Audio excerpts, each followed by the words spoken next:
Welcome back, everyone. Welcome back to another week, another edition of ESL Open Cup Americas number 202. I'm, of course, host Light VIP, and with me, I'm joined by the lovely people in the chat and these lovely players as well. Exclamation mark B in the chat if you guys want to have a look at the bracket yourselves. The bracket is huge. It is stacked. Players from all around the world, from the Americas, from Europe, and from South Korea as well. And we'll get into it. We'll get into the bracket once we do wrap up with this series. And here we go. Spawning in the bottom left-hand corner of our Kione, we have the Canadian Protoss. Representing Team Basilisk, it is Trigger.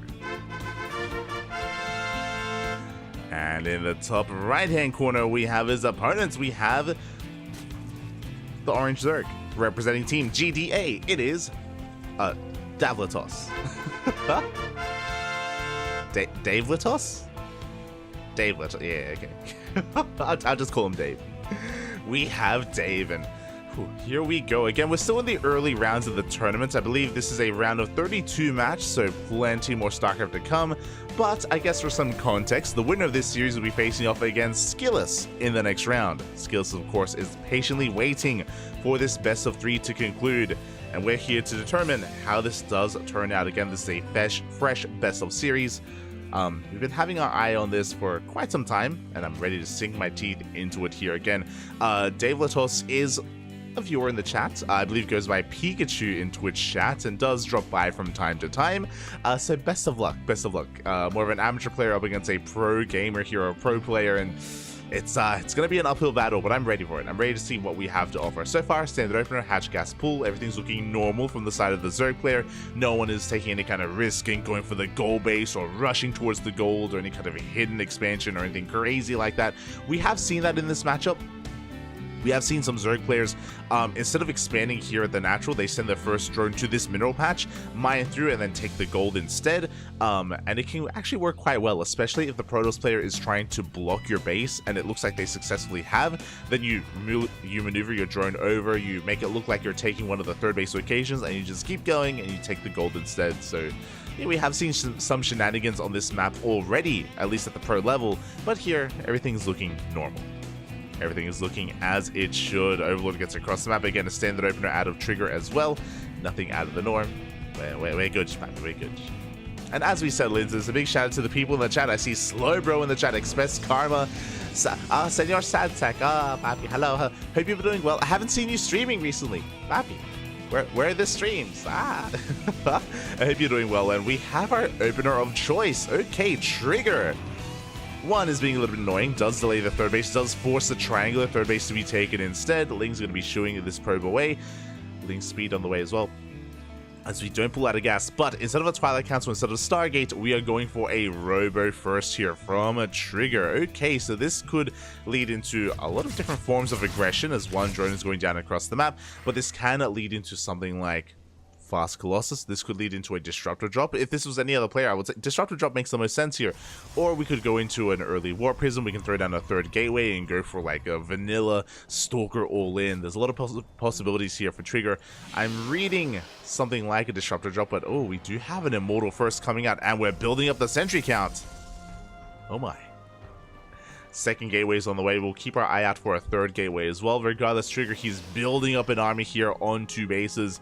Meanwhile, Dave, he's actually going to be throwing down a very early Roach Horn here, sub 4 minutes, Evo Chamber as well. So it looks like Dave wants to get into his own form of aggression, and there's a Gateway Explosion. This is what we were waiting for. 2 more Gateways on the way. I assumed it would be 3, but we're going up to 4. This is a 2-base all-in. 2-base all-in from Trigger. He's going to be pushing out with a Soul Train-esque all-in with Immortals and Sentries, and of course a couple of, again, vanilla Gateway units like Stalkers as well thrown in the mix. This is going to hit like a truck. Now, thankfully, Dave hasn't scattered this. This is true, but he already has a Roach Horn finishing up, which is ideal. You know, we need, we have a lair on the way, though. We're spending a lot of resources on tech that we don't really need right now, like the Evo Chamber, like the lair. I'm concerned. Right now, we need Roaches and Lings. Roaches and Lings to defend, as we're just amassing them. I say Roaches and Lings. Ravagers and Lings, more like it. Here we go, the move out is upon us. We have the Prism on the way as well to reinforce, to juggle and keep these Immortals alive. And we need an army. We have +1 range on the way. We have Overlord speed as well. Dave, he's still not fully aware of what is coming his way. The army hasn't spotted because of the Zonaga. We have Lings and Ravagers in production here, but we need more. We need so much more. And Trigger, he's pushing, and I don't know if he can be stopped. Here we go, as he does waddle up the ramp. We do have a decent amount of Lings here in position, but again, that's what the force fields are for. Only one Ravager here to defend. Hatchery is going to be going down. Big warp into Stalkers as well in the face of the force fields. We do trap one of those queens. It's going to be going down. And from here, we can keep on pushing. Now, Dave is getting ready for a surround. He does have a Ling army here coming in from behind. But so far, the force fields, they create a choke point. The Lings, they have a hard time engaging with the army. There's only one Ravager. And a Trigger, he's snowballing out of control, shutting down the army, shutting down the Ravager as well, busting into the natural. These roaches, they are too little too late. Again, we invested in upgrades that we didn't need. We droned up a little bit heavier as well. GG gets called, and Trigger will take game number 1. GG, well played. Again, Trigger going for a 2-base all-in, and unfortunately, Dave didn't quite manage to scout what was coming. He opted not to send his Overlord into the main. He opted not to send that in, which means he didn't see the opener. He didn't know if it was a Stargate or a Twilight Council or a Robo even as well. He was in the dark as to what was going on, and as a result, Trigger, he did snowball out of control. Again, this crisp execution there from Trigger, and in the end, was just a bit too much to handle. And now we're getting into game number 2. Número 2.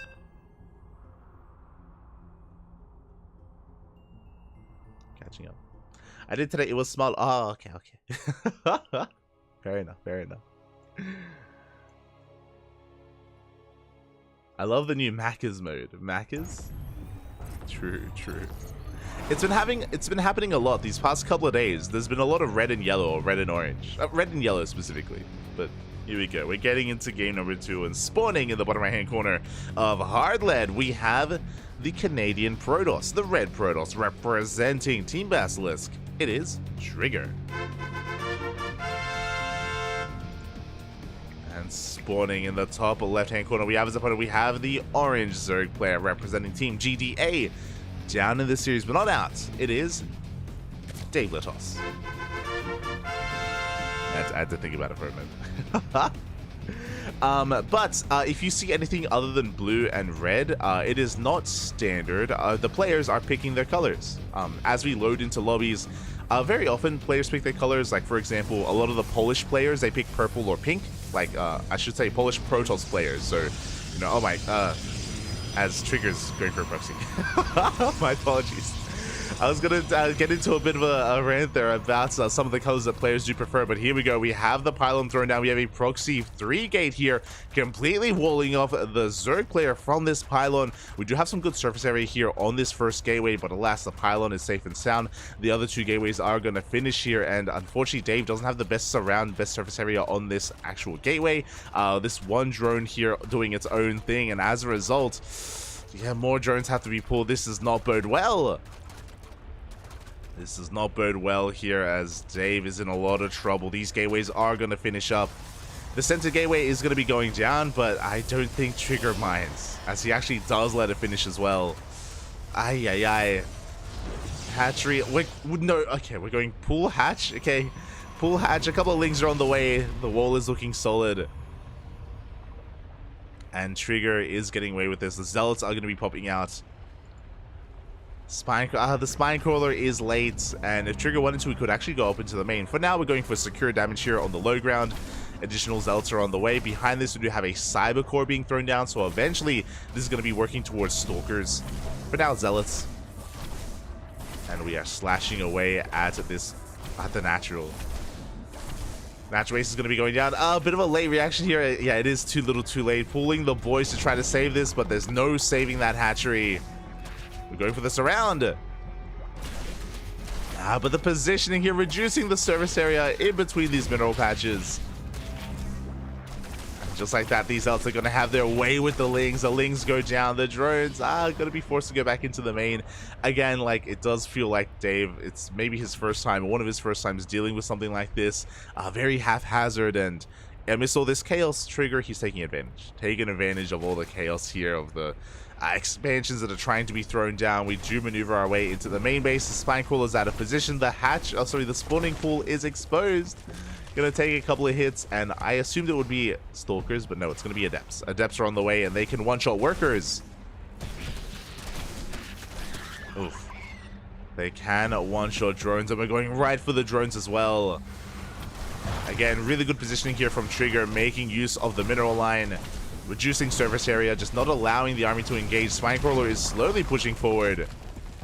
And Trigger, he doesn't have to engage. He's denying mining. There's zero economy. Zero economy here for Dave.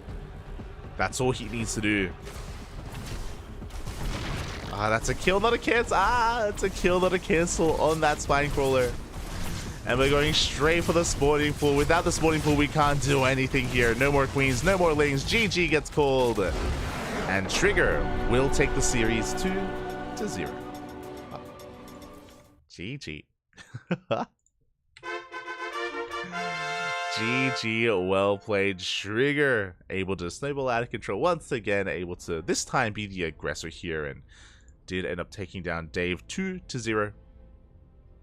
2-0, advancing on to the next round. My condolences to Dave, but again, a good effort nonetheless, and a big shout out to Dave because he is a regular in these online weeklies. He does compete quite often in ESL Open Cup Americas and Asia as well, despite the fact not being a pro player. There's nothing stopping him from, of course, competing and taking part, and I always champion that. It's something that we used to do back in the day. We would sign up for that. When I say we, the CranKy Ducklings, we would sign up and compete and play in Olima League week after week after week. I'd go up against Keen and Innovation and Ryung and Armani, and we'd get stomped, but it'd be fun to be a part of the community and to actually play against some of your favorite players and people that you're a fan of.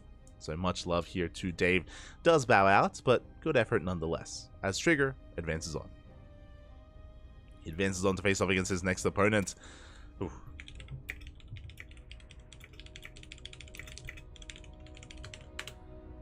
Which is going to be a Protoss player, European Protoss. It is going to be Trigger versus Skillus. Ah, let's go.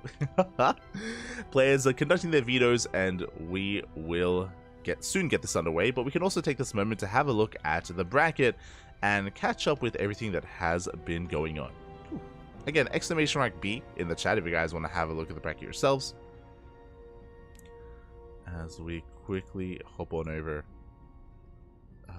And bam, there we go. Okay, from the very top, we have Gumiho making his way through the bracket, and there's not much standing in his way. There's best of luck to Applesauce. He's a GM ladder hero. Best of luck, but Hero is the favorite player to make it into the quarterfinals, where he's going to be facing off against the winner of Firefly and Creator, a PvP. Oh my god, a juicy one at that. Firefly and Creator, amazing players in their own right. Wish them the best of luck. I'm a bit of a Firefly fan. There you go. Jesus, it's a word and a half. And also Creator fan as well, so I'm a little bit torn. Wish them the best of luck with how they do progress into the quarterfinals. Scrolling down a little bit further, we have Bjorn versus Geralt in the round of 16. Bjorn 2-0 the Riddler. Geralt took down Matt. Bjorn versus Geralt, pretty high quality TVP. Wish the best of luck to both players, especially Geralt. Geralt has been popping off recently. I do think he's peaking in skill, so wish him the best. Scrolling down a little bit further, we have Eggs versus Clem. Best of luck to Eggs. Clem, of course, the best Terran player in all of Europe, and Clem is going to be coming in as a favorite player to make it at least to the quarterfinals, so best of luck to the Colombian Zerg Eggs. Scrolling down a little bit further, Cure did take down Mixu 2-0. Cure is waiting for the winner of Cham versus MaxPax. That is a series.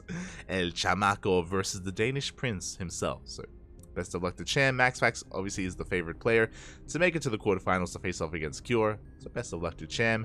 Scrolling down a little bit further, we have our round of 16 series. It's Skillus versus Trigger in a PvP. The winner of this series moves on to face off against either Dark or Ashbringer. Ashbringer, a very cheesy, very aggressive player. Wish him the best of luck. Dark, of course, is the favorite player to make it at least to the quarterfinals to face off against the winner of our series. Here we go. So that is just us quickly catching up here. Basically, round of 16. Round of 16 is underway and at times is wrapping up, and yeah, we're here to determine who makes it into the quarterfinals. Vetoes are done, lobby has been made, we are diving into game. No will. uno. Let's go.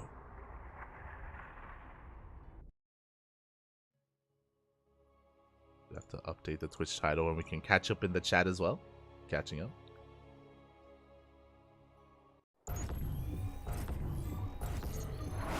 And here we go. Spawning in the bottom left-hand corner of Hecate, we have the Canadian Protoss player. One of the best Protoss in all of the Americas, representing Team Basilisk. It is Trigger. And spawning in the top right-hand corner, we have his opponent. We have the blue Protoss player representing Team Liquid. It is Skillus.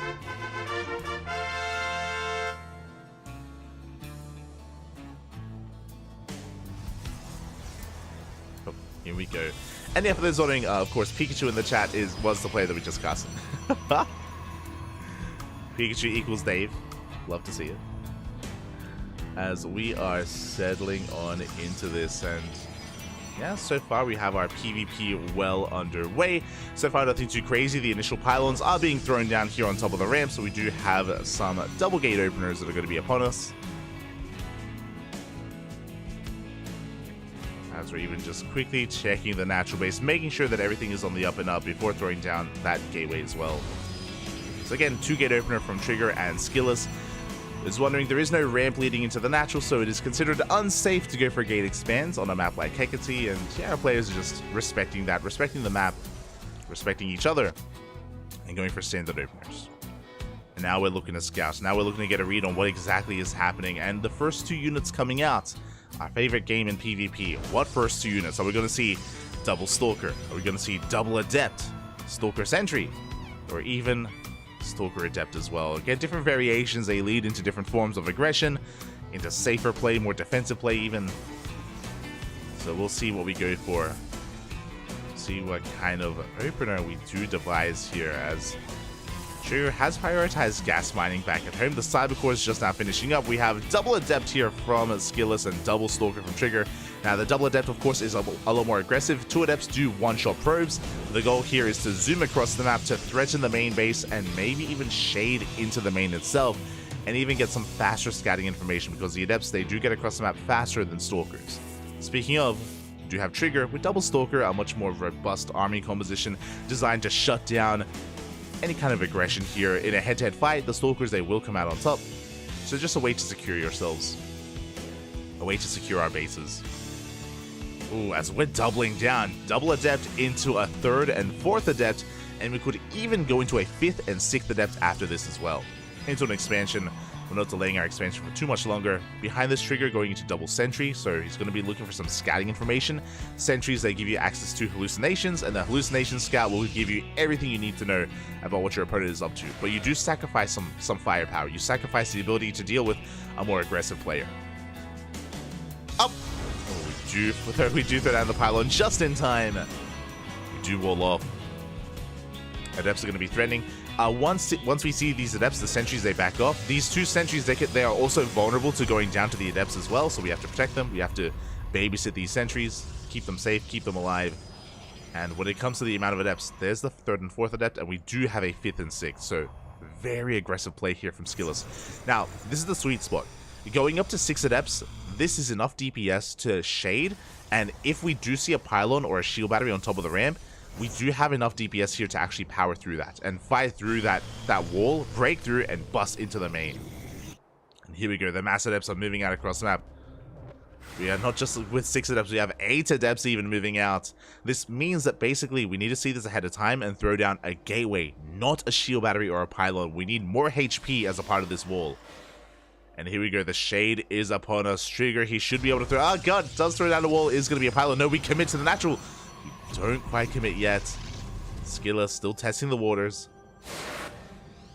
Once again, shading towards the bases here. And we shouldn't commit with this many Stalkers. Just threatening the shade back at home. We have a follow-up Robo. We're getting into Immortal production. Shades continuing to threaten the bases here. Not quite committing, forcing some inefficient mining. Behind this, we have Trigger going into Blink. So again, going for a Blink Stalker heavy composition or a Stalker heavy composition. I love the hallucinations, making it look like we have more than we really do. And Trigger was also able to scout earlier, did confirm the Robo follow-up.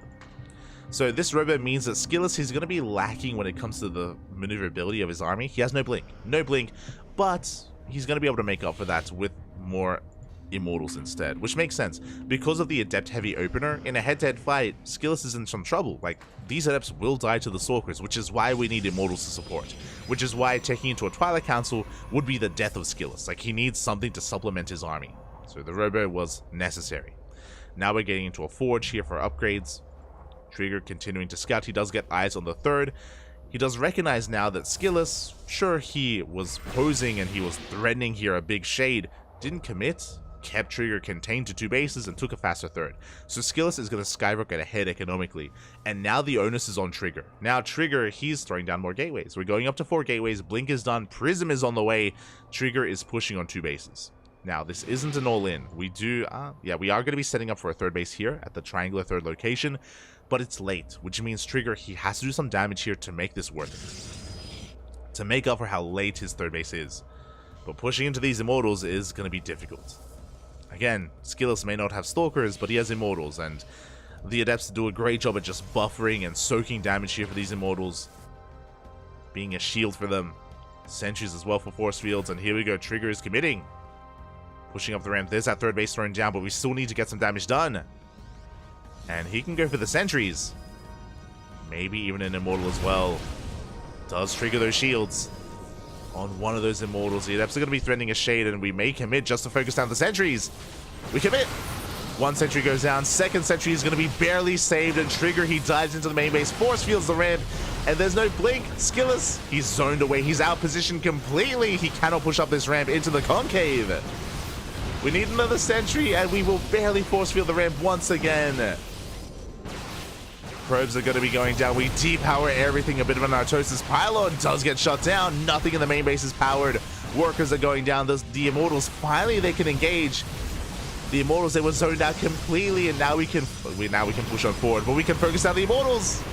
Trigger, he dives on in, takes down 1, takes down the 2nd Immortal, and now there's only 1 left. It's doing a lot of damage, don't get me wrong. It's forcing back the army. But everything else here for Skillous is crumbling. And now we can dive on the final Immortal here of Skillous. The Robo is still depowered. Boys are being pulled.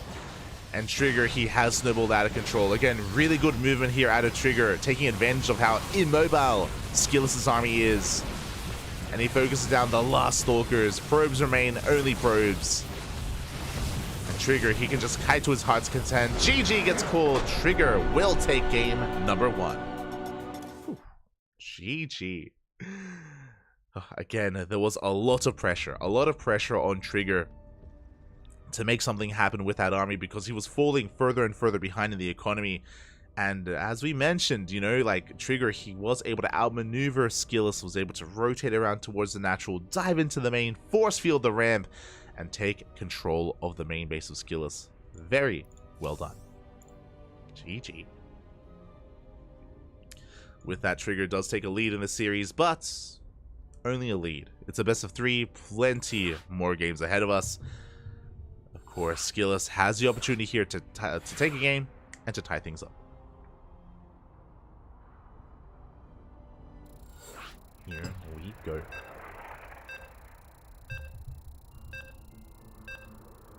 Unless you're max packs. Yes, complete. Unless you're max packs. Secure your sentries. Tuck in your marine. Esther Jeff. You need the alliteration, Papi. What do you do with your marines? You massage them, Papi. You massage your marines. You marinate your marauders. Have your way with them. So we're getting into game 2 and spawning in the bottom right hand corner of Oceanborn. We have the Canadian Protoss player representing Team Bassas, leading the series 1-0. It is Trigger.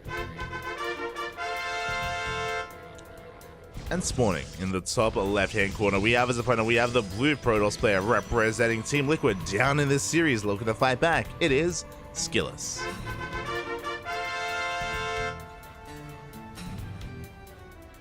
Go.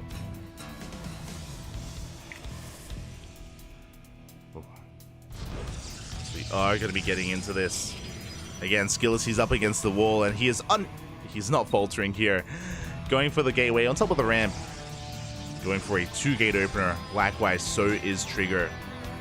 We'll keep our eye on things. We'll see if the probes do move out across the map. If they do, waddle out and try to throw down a proxy pylon. For now, everything is looking as it should. Probe just going to be quickly checking for a proxy at the natural location. Of course, we can see that nothing is really amiss. Ooh, and the probe of Trigger is moving out. Likewise, so is Skillus. Skillus, it looks like he's making a beeline across the map to the bases here of Trigger. Meanwhile, Trigger, he's diverting his path towards the left-hand side, looking to throw down a proxy pylon. Here we go. So essentially, the second pylon of Trigger is going to be missing, and Skillus should confirm that. With this scout, he should dip in and recognize that the pylon is missing here. There we go. It is thrown down towards the left-hand side of the map here for Trigger. We'll see if this is going to be a fake proxy pylon or if we're going to commit to a Stargate. Probe is going to dip in. Again, the second pylon for Skillus is in his own main base. And Skillus should now recognize that something is afoot, and there it is. There's the Stargate. Trigger, he does commit to the proxy. Skillus knows that the pylon is missing. He knows that something is out on the map, but he doesn't know if there's actually a committed proxy or if it's a fake out. Skillus is in the dark. There we go. This probe of Skillus is going to be scouting the right-hand side of the map, skirting around the edge, looking for that proxy. Little does he know that it's on the left-hand side instead. So again, Skillus knows that it's out there, doesn't know where, doesn't know what. Behind this, we have a sentry follow-up, which makes plenty of sense. With the sentry, we can get some scouting information and try to get a read on what is going on. Skillus even throws down a third pylon here, another pylon powering these gateways. And Trigger is moving out. These stalkers are soon to clash. Skillus actually going to be bypassing the stalkers moving around. Most likely, yeah, he's looking for the proxy and he will come across it. But he's also out of position. As he finds the proxy with these stalkers, here comes Trigger with his own. And he does shoot first. He gets into the main base, gets a lot of hits in on this stalker. The boys, they have to be pulled, reinforced to recall. The stalkers, they are recalled back home. The proxy still goes underway. Here comes that Oracle, and it looks like Trigger is going to get shut down. He doesn't really get much of anything. He gets one probe. There was potential here, but good defense from Skillus. He recalls in time. He shuts down the stalkers, and he shuts down this Oracle as well. The Oracle, thankfully, is still alive, but if we look at the unit loss tab here, one probe for two stalkers, not worth it. Not worth it at all for Trigger. On top of that, Trigger, he's slightly behind in the natural base timing. Second Oracle is coming in, but Skillus, he's on notice. He knows. He's getting ready here in the main base, getting ready to shut down whatever is thrown at him. The sentries are very low. We do get another probe, but two workers, not quite worth it.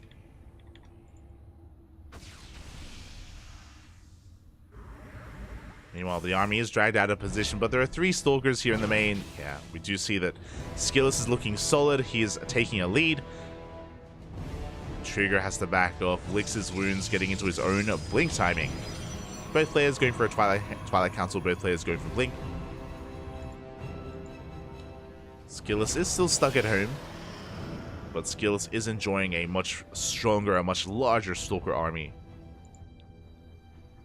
You can see here, he's even trying to catch this Oracle as well.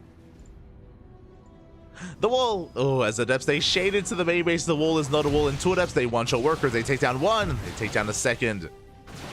Two probes, not a bad trade. Three workers in total with the help of that Oracle. Four workers even. As these Oracles, they were able to get one additional probe each. But the Adepts have been dealt with, and again, Skillus still has quite a large Stalker army.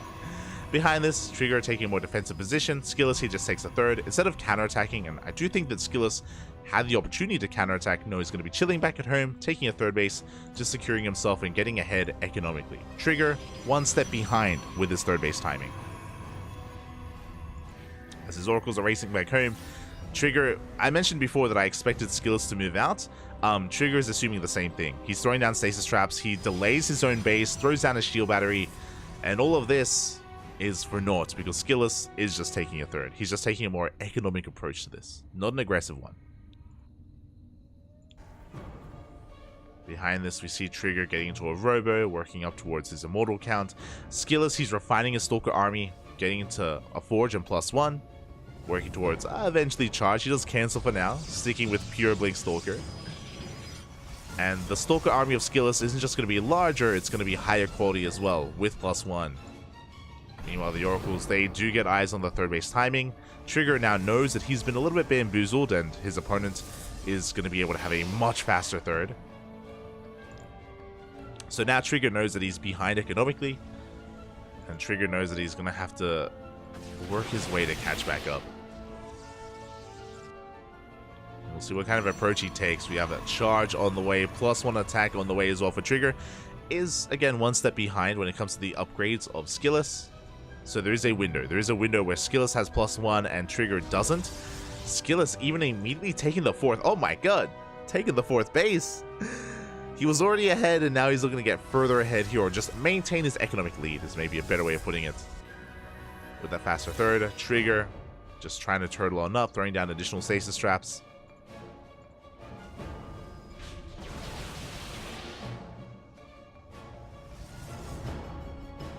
Observer getting in position. And Trigger does have eyes on this army, so he's aware of any kind of move out from his opponent. Skillus going for a gateway explosion. And now going back into charge. Oh, Observer does go down. Trigger now in the dark. He needs to be that much more active to try to catch the army. You can see he's getting in position. Another stasis trap being thrown down.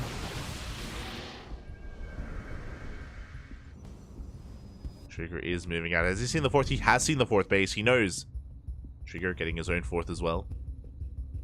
Going to be rotating around. Trigger, he actually is getting ahead in the worker count, but that's because Skillus, he's focusing on his army. He's warping in.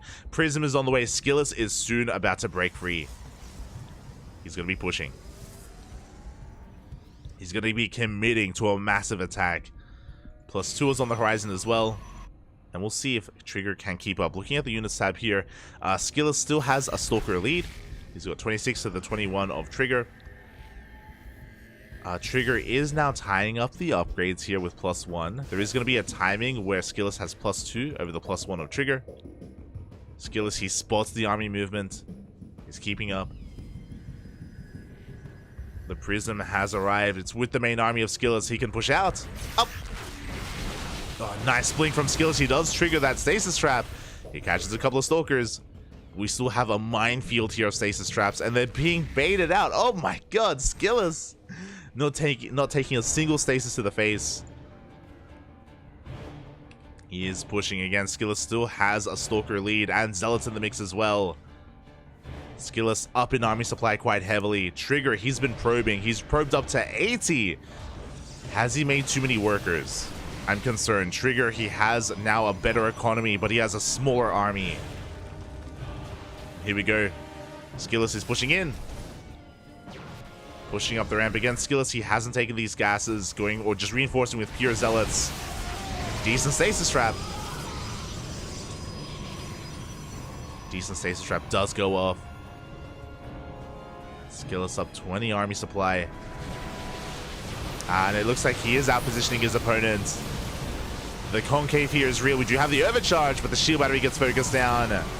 Trigger trying to fight back here, and oh god, he's getting stuck behind himself. Force fields are looking good, but Skillus is breaking through. Stasis trap doesn't trigger. Does not trigger. We do see the boys. They may have to be pulled as well. Sentries are going down. We have reinforcements on the way. Reinforcements are pushing in. The Zealots, they are going to soak so many of these hits as well. Skillus, can he barely break through? Can he barely break the fourth base? Another stasis trap up. It's not going to finish either. Yeah, and Skillus, he does take control of the fourth base. He does break through in the end. +2 kicking in the middle of that fight. There's just too much Protoss. Again, Trigger, he had probed up to 80. GG gets called, and Skillus will tie things up 1-1. GG. Again, Trigger just focusing a little bit too much on his worker count there. Remember, he was up 20 workers compared to his opponent. And that so happened to coincide with Trigger being up 20 army supply compared to Skills being up 20 army supply compared to Trigger. And was able to snowball out of control, was able to break through. It was a close fight. The stasis traps were trying to put in some work, the overcharge as well, but the reality is that Skills, he had the better engagement. He had the better concave, had the better upgrades. Was able to break through. GG, well played. And with that, we have the ace match. We have a game number 3.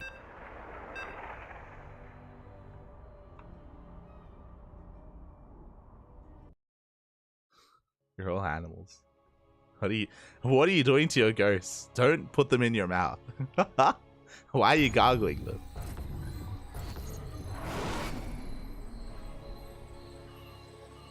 Massage is from... No. You massage your marines, Bab. You massage your marines. Aye. Here we go. As we're getting into some spawning in the top right-hand corner of Solaris, we have the Canadian Protoss representing Team Basilisk being forced into the ace match. It is Trigger.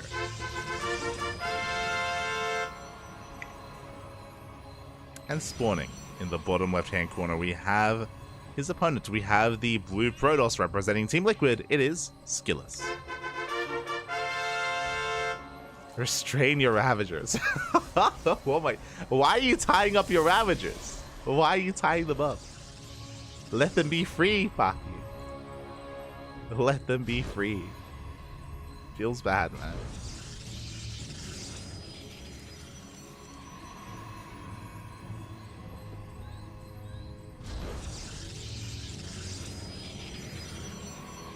Pat your probes. I can get that's wholesome. I can get behind that. That's good. As to that, we're getting into our openers. Again, basically, when it comes to the previous game, quickly talking about the game itself, Trigger, of course, committed to the proxy Stargate, committed to early game aggression, and he fell behind from the beginning, essentially. In a mirror matchup, it happens where if you do take a bit of a loss early on, it's difficult to recover. The Oracles did not do enough economic damage, did not justify themselves, and on top of that, Trigger even lost a couple of Stalkers early on as well. And that led into Skillis being ahead economically, Skillis kind of being in the driver's seat overall, and he was able to be one step ahead when it comes to third base timing, one step ahead when it comes to the fourth, and of course a step ahead when it comes to upgrades and moving out as well. Trigger it felt like he was playing catch up for a lot of that.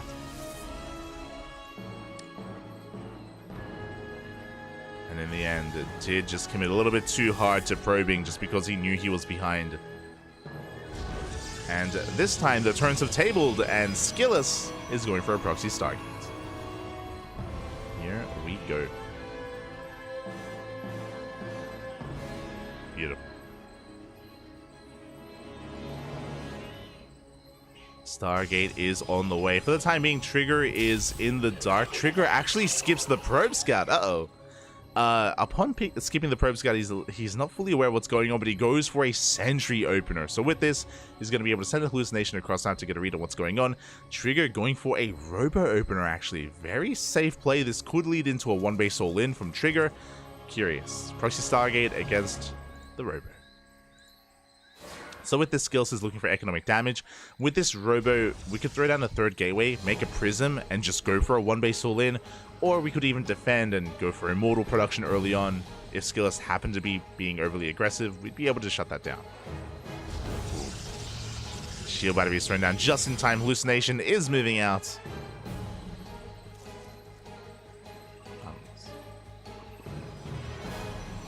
Is moving out across the map, getting a full scout of the main.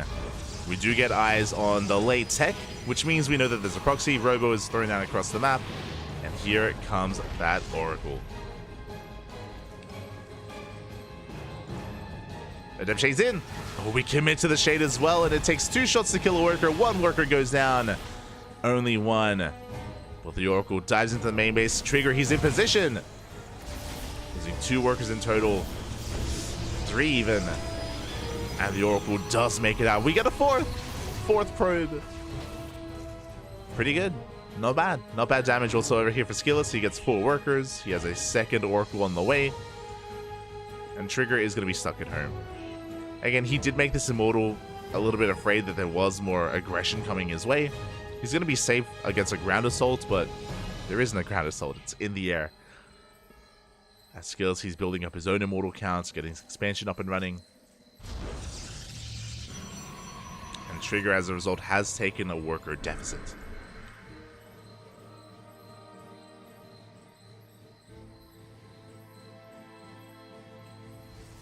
What is Vex Team hat?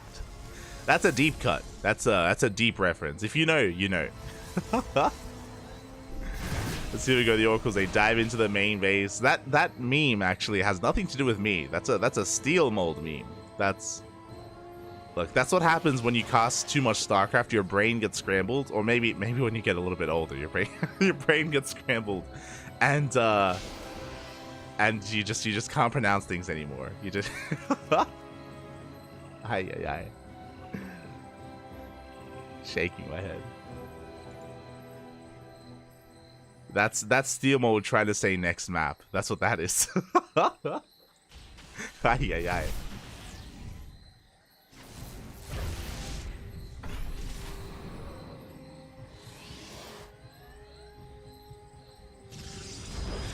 As we do have the Oracle, is going to be patrolling around, getting a couple more workers, containing Trigger to 2 bases, and Trigger is soon going to break free. He throws down 2 more gateways. It's going to be 4 gates in total. Prism is on the way. Blink on the horizon as well. Trigger looking to push. Behind this, Skillus hasn't taken a 3rd base yet. He's building up his own immortal count. Has Trigger seen this? I mean, he has an observer, so he should be more or less aware. And Skillus, he is ready for a ground assault. Is it going to be enough, though? Can Skillus hold? We have +1 on the way. Charge. Upgrades that still need some time to kick in for Skillus, as he is preparing back at home. And here comes that move out.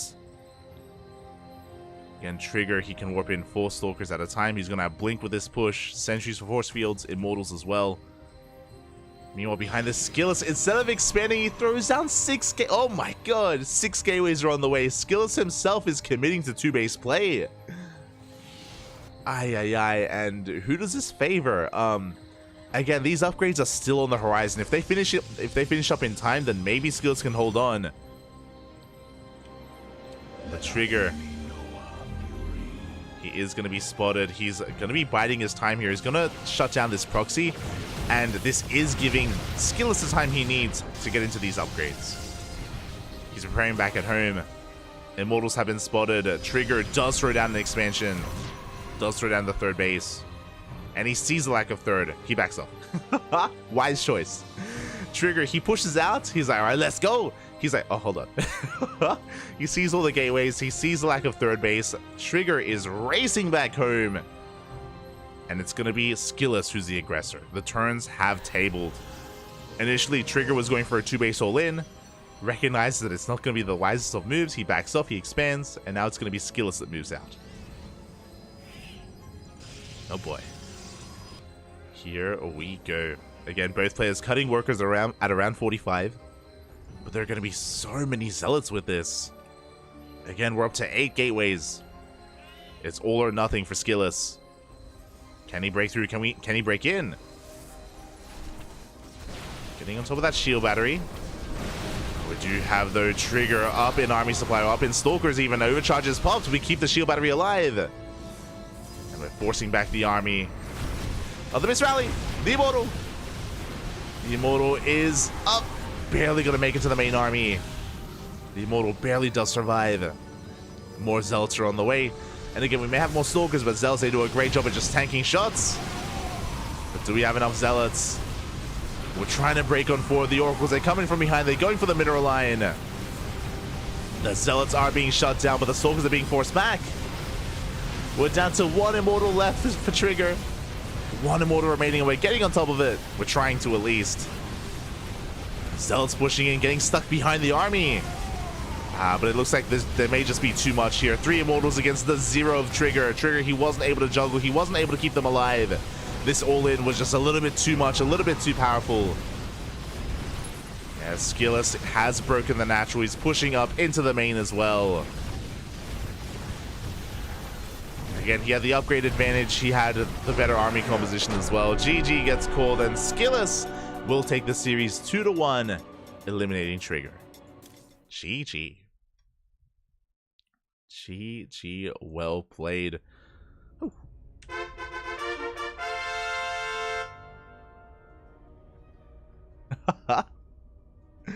GG, well played. Skilless will take the series 2-1 there.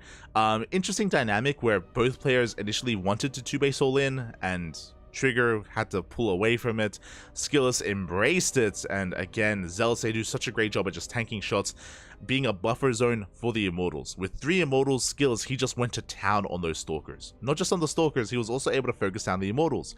There were 2 Immortals for Trigger, and Trigger, he was trying to juggle them, he was trying to keep them alive, trying to preserve them, but he couldn't. He just barely couldn't. They went down with the death of those Immortals. That was the backbone of Trigger's army, and he crumbled from there. GG, well played. Again, a bit of a chaotic fight. But here we go. We're getting ready for our next series here. Trigger has been eliminated. My condolences to Trigger, but Skilless does advance on to face off against his next opponent. And does he have one? That is the question. Does he have an opponent? Exclamation mark B in the chat. So we'll start from the bottom this time, just so I can message some players. And there it is. Dark has 2-0'd Ashbringer. Dark is waiting for the winner of our series. And up next is going to be Skilless versus Dark.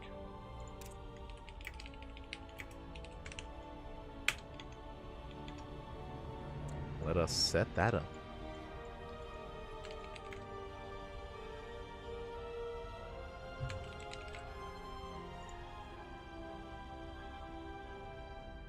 Beautiful. Just making sure everything is good to go before we can go over the rest of the bracket. Okay, from the bottom to top, we have Skilless versus Dark, of course, in the quarterfinals. Scrolling up, we have MaxPax taking down Sham 2-0. Now going to be facing off against Cure in a PVT. Oh, a spicy PVT at that. Best of luck to both Cure and MaxPax. That could really go either way. Could go either way. Cure has some of the best Terran versus Protoss in the world. Wouldn't be surprised if Cure does take it in the end, but MaxPax, you know, he's a very terrifying opponent, so can definitely take down Cure as well. Scrolling up, we have Clem taking down Eggs and Beyond taking down Geralt. As to be expected, you know, the favored players make it through. Beyond versus Clem in a TVT in the upper quarterfinals. Winner goes up to the semis, and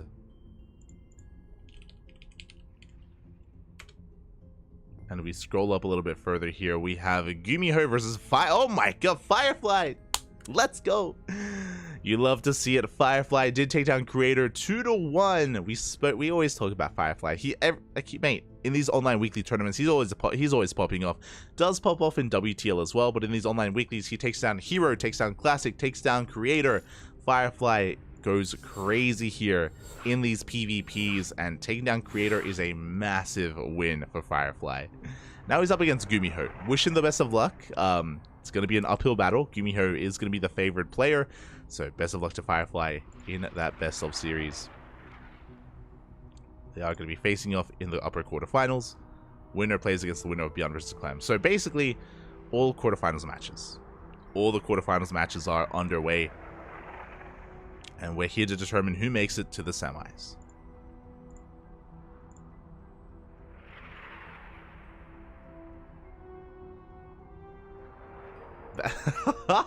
I love back up your battle cruisers. I love that because it sounds like you're putting the battle cruiser in reverse. You know, you're backing it up. It's beautiful, beautiful. I can hear like the truck beeps. You know, the safety truck beeps. You know, as the battle cruiser slowly reverses. It's beautiful. The whole meme became just to say Bexy map without context here.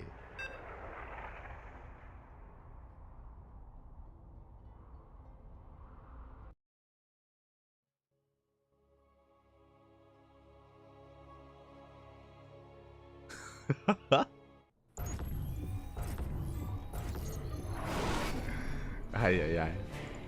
But here we go. We're getting into our first quarterfinals match of the night, and spawning in the bottom right-hand corner of Oceanborn, we have the South Korean Zerg player representing CranKy Z Gaming. It is Dark.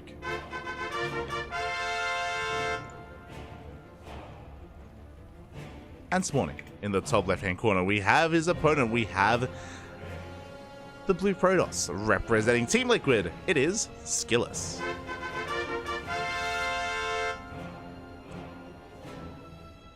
Here we go. To have our ZVP upon us. Our first quarterfinals. And so far, Drone's going to be moving out. Dark, of course, taking his third base as his natural, as Skillous was there to stop him. And everything is looking as it should. I say that, I bring this up because, hey, Dark, of course, is one of the best Zerg players in the world, and he's also very aggressive. I'm sure at some point in this series, Proxy Hatch. Dark, he loves going for a Proxy Hatch in ZVP. Whenever he does get a chance to whip that out, he will. For now, Hatch Cat's pull.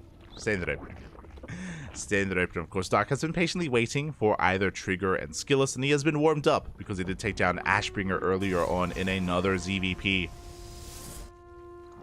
Dark, of course, hot off a win last night. For those of you that were here for it, you would know, but Dark did end up winning ESL Open Cup Asia merely, what, 12 hours ago? 10 hours ago? 10, yeah? Last night, essentially, which we did cast on this channel. Again, if you're interested, the VODs are available. It was a finals between Dark and Bjorn. Went all the way to the ace match. It was an amazing finals, and Dark did come out on top. But can he get a back-to-back win? Can he also get a win here in the Americas Open? We'll see. We'll see. There are plenty of powerful opponents looking to stand in his way.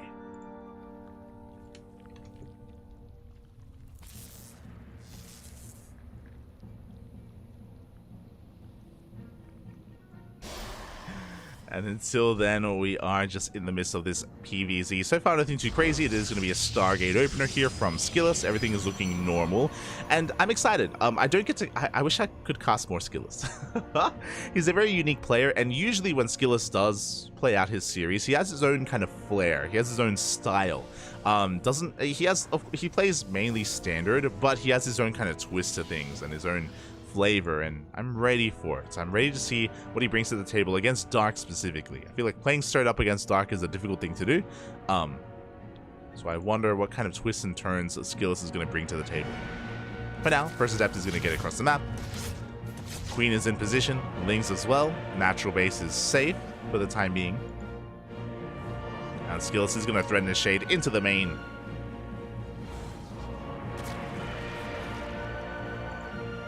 Of course, he is going to be denied. It is going to be forced to cancel. And so far, Dark is able to keep up. Now we're up to 2 Adepts. They can, of course, one-shot drones. They will be forced back as well. Don't quite commit. As we're going to be racing back home. And, yeah, just getting into our opener. First Oracle's moving out. We should be seeing a third base taken. And so far, standard opener here. Very economic from Skillous. As he looks to take a third, the Lings, they do arrive. Ooh. And they threaten the third base. At any moment, Dark, he's looking to dive on that probe. And he goes straight for the Adepts instead. Gets some decent service area. He comes in from behind as well. The first Adept is going to go down. A good pickup here from Dark. At the same time, here comes that Oracle, but there's nothing to kill. Not at that third base, or I guess now natural base. Goes straight for the main. Gets one drone. Lings are forced back, and Skillous can now establish his third base. We're getting into the swing of things here. Was delayed for a moment, but is still on the way. And at least Skillous does keep all of his Oracles alive as well, so he can still threaten the bases and still try to get some economic damage done. Dark behind this, rotating with his queens. He's got a queen in his main, he's got a spore as well. He's well set up for this. And we have our follow-up, and it is going to be a very tech-heavy follow-up. It is going to be a Forge and a Robo. For those wondering, this means we're going into +1. We're going to get into Immortals, potentially Disruptors and Colossus, and we are foregoing Blink. Blink and Charge are delayed. The Twilight Council is delayed, which means we're not going to be active. Skillous is not going to be active anytime soon. He's going to be turtling and teching on 3 bases and soon to be 4 bases. Meanwhile, he gets across the map. He does get 3 drones. 3 workers do go down. Not too bad here. The Oracles do survive. They take a lot of hits, but they do make it out. As Dark is going for his Roach Warren, just going to be focusing on droning up as well. Lair is on the way for Roach speed. And Immortal production has commenced. The Twilight Council is on the way, but again, it is delayed. And because it's delayed, we're not going to be active. We shouldn't really be too active. Immortal production is commencing. Skillus taking his gases, throwing down the shield battery, trying to fortify himself here back at home. Does get eyes on the would-be fourth, and he will force a cancel. Very nicely done. Does cancel that fourth. Behind this, we're just continuing to tech up. We have the Templar Archives on the way. Charge is on the way. Additional gateways as well. Now, I'm curious. I'm curious if we're looking to hit a timing with Charge, especially because we haven't thrown down a Robotic Spade. We're going for Immortals. Immortal production is underway.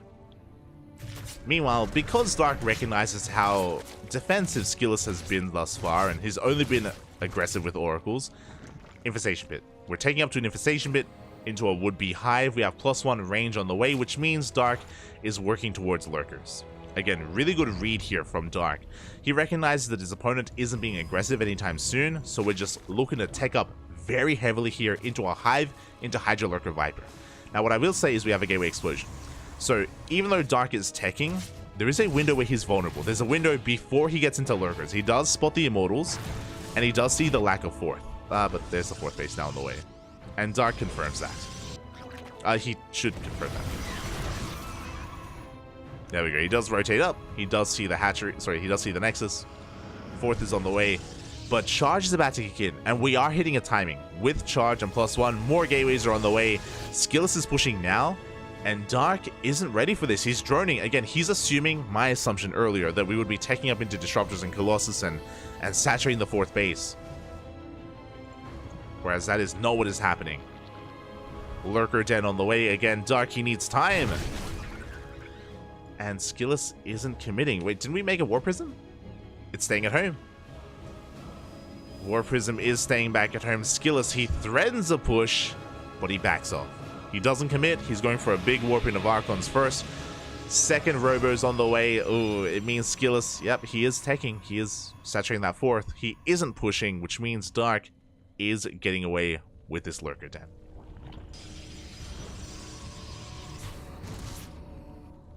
So with that, Dark is one step ahead. If Skillus were to move out, then Dark would be vulnerable. Even this push, like, could not just kill a base, but maybe get some economic damage done as well. But again, for the most part, Skillus, he's thinking further ahead. +2, second Robo, Phoenixes, saturating the fourth. Skillus, he's dipping onto creep, but he's not committing. Which means Dark should be fine. And you can see here we're threatening a drop into the natural. The Prism is gonna get shut down. Dark will hold the natural base. Again, Skillus isn't pushing.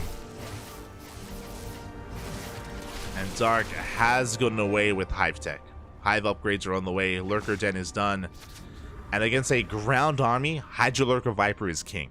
And now the onus is on Skillus. Now the onus is on Skillus to recognize what's happening. He sees all the Hydras. He should realize that Lurkers are on the horizon, and we should be seeing Skytoss. We should be seeing a second Stargate, a Fleet Beacon, and a Skytoss transition. But right now, we're still committed to a Ground Toss army, and this is going to be brutal. The Storm is still just now starting. Dark is getting into his final form. And we're moving out. We even have a couple of Dropper Lords. By a couple, I mean one. One Dropper Lord moving towards the natural. And here comes the main army. Now, there are no Vipers. We have access to Vipers, but we don't have any yet. Dark, he wants to trade first. I'm sure he wants to get rid of these Roaches for the time being and then refine his army. Immortals have been spotted. Phoenix goes down at the same time as Zealot Runby does drag some of these forces back home. So far, Skillus, he does have a wall. Storm is almost done. Storm is almost complete. We're just getting into more of these Lurkers. Zealot Runbys are being shut down by the Queens.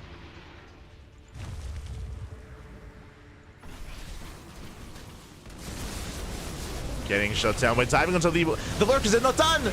The Lurkers, they barely do not finish. They get caught out. Big storms here on the army. A good fight here for Skillus. A very good fight. He catches the lurkers, completely exposed, and every single lurker is going to be going down. One lurker survives, not even one lurker. And that was a big loss for Dark. That was not the fight he wanted to take. Again, half of his lurkers were still morphing in. And he loses every single one of them. And now Dark is on the back foot. Dark, he's in a lot of trouble. And amazing. We got to go. Yeah, we cannot wait at home, Skillets. We got to push. We got to send it, Papi. We got to send it. Dark, what does he have at home to defend? He has Ling Hydra, no lurkers. Without lurkers, defending against this is going to be so difficult. Everything was lining up for Dark. Everything was going Dark's way. And then he lost. I'm afraid to look. How many lurkers did he lose? 18! He lost 18 lurkers in one fight. In one wrong fight. One brutal fight. The Hydras! The High Templar! The High Templar go down. Big storms on the Hydras, but every single High Templar. What was that? Was like, what? 6 High Templar? Jesus. Dark, he's pulling this off. He shuts down the High Templar. There's still a lot of Immortals. Still so many Immortals behind this, but we're getting on top of the Archons at least. Another Archon goes down. Here come those Zealots. Brutal fight there for Dark. He needs to kite. He needs to back off.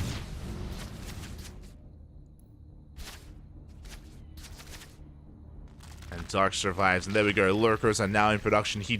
Dark, he was up against the wall. He was at death's door then and there. He somehow holds on, but this time Skillus is now transitioning into Skytoss. Fleet Beacon, second Stargate, 10% carriers are on the way. And because he cleaned up the first Lurker army, I mean, he's fine. He's perfectly fine to transition. He's taking a 5th base. Skillus, he has an economic lead. He should be able to maintain it. His bases should be safe. There's nothing that Dark can really do. He's stuck at home licking his wounds. But we have a Nidus on the way. Dark, he knows that he needs to be active. He needs to be aggressive. That's exactly what he plans on being. Now, we saw this kind of backfire and work against Dark before. I'm sure this time is going to be a little bit more attentive when it comes to his army.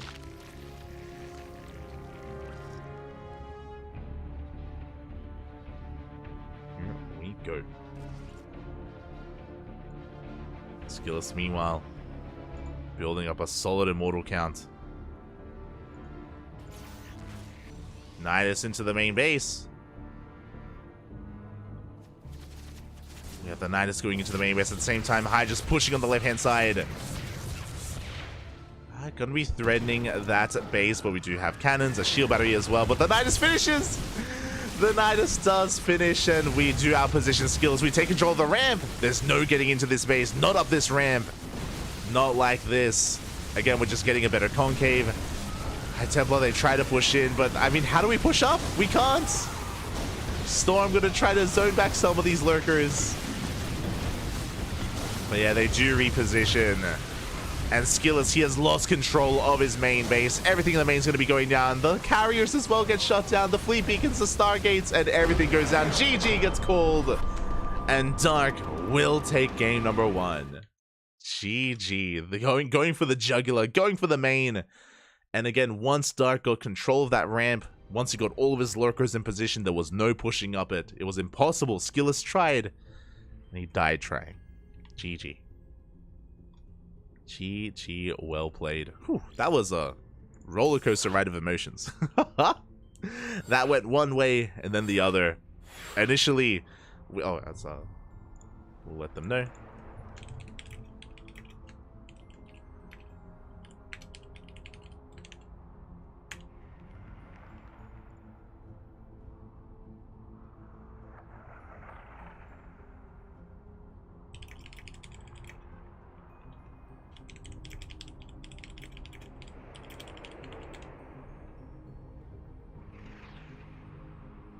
Oh my god.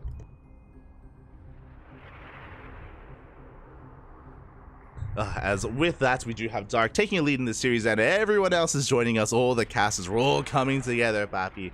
We have it steadfast.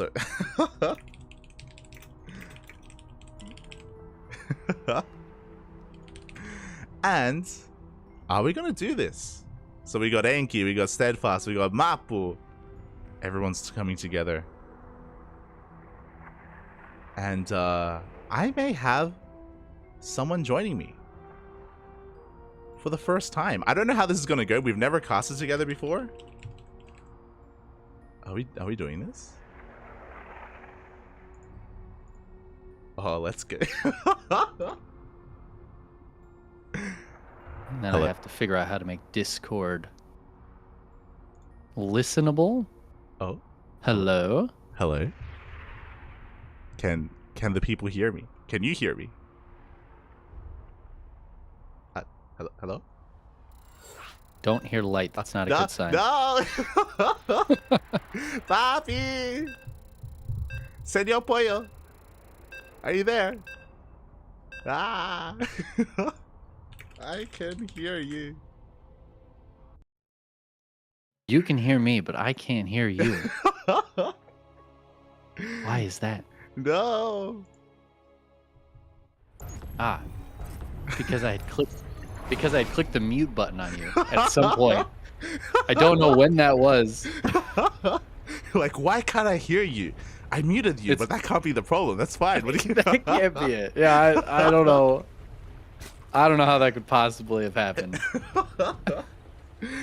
Oh my god. But for the first time, the duck and the chicken were uniting, Papi. Oh my god. The world is finally healing.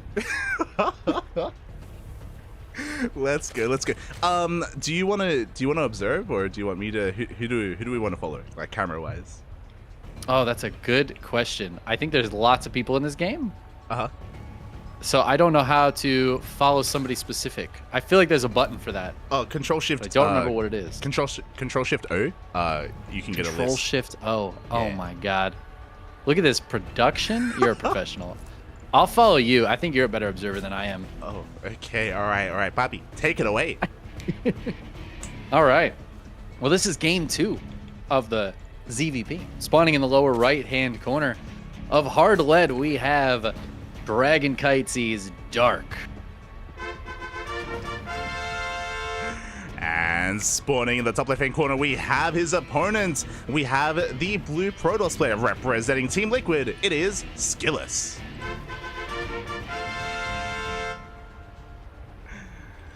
Oh my god, and how have you been? How has your journey here in ESL Open Cup Americas been, Chicken Man? Because I'm pretty sure we've been both like going through like different roads and different paths, and yeah, how's the tournament been so far?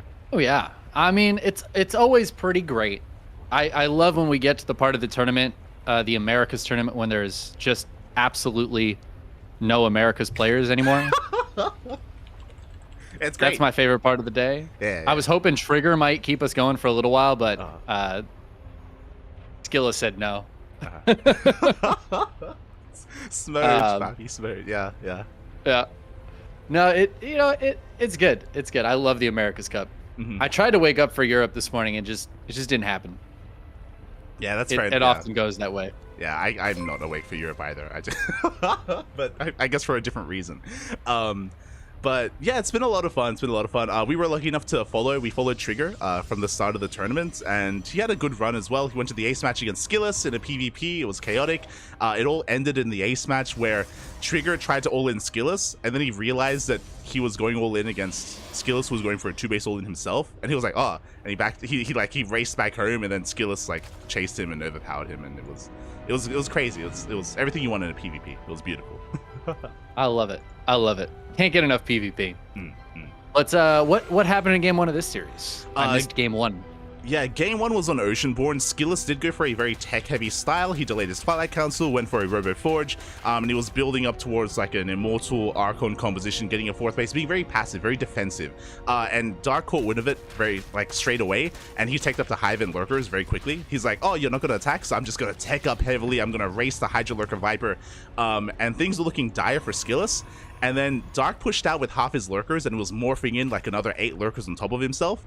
And Skillous found him, and he cleaned up he killed 18 Lurkers in one fight. It was crazy. It was damn. Dark was caught with his pants completely down. Things looking dire. Things looking really bad for Dark. He barely held on against the Immortal Army with Ling Hydra. No Lurkers were left. He barely held, and then Dark threw down a Nidus and went for a Hail Mary play, went for a Nidus into the main with like another 18 Lurkers. He took control of the ramp, and that was game.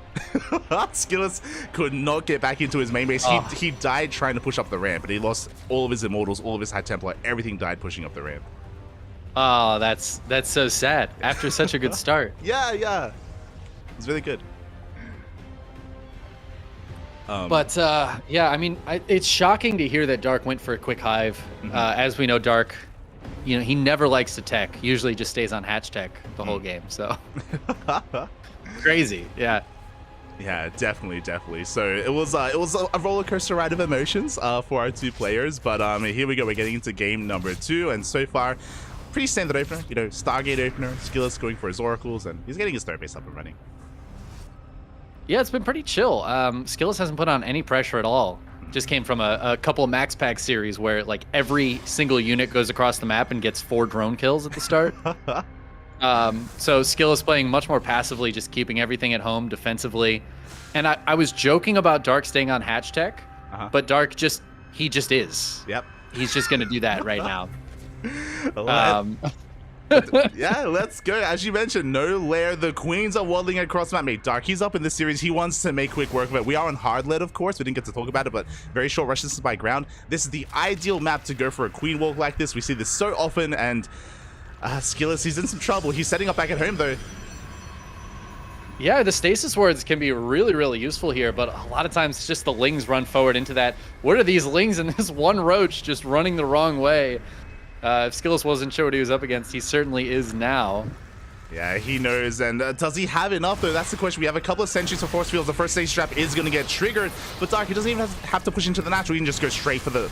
he can ignore the third base and go straight for the natural. Yeah, and that's the thing. Skillus doesn't have nearly as much defense up there. Now, of course, these queens can't transfuse, so they're a little bit less useful. But the Ravagers here just putting on so much pressure. Does Skillus have enough? He's got the overcharge, but that's going to get taken down.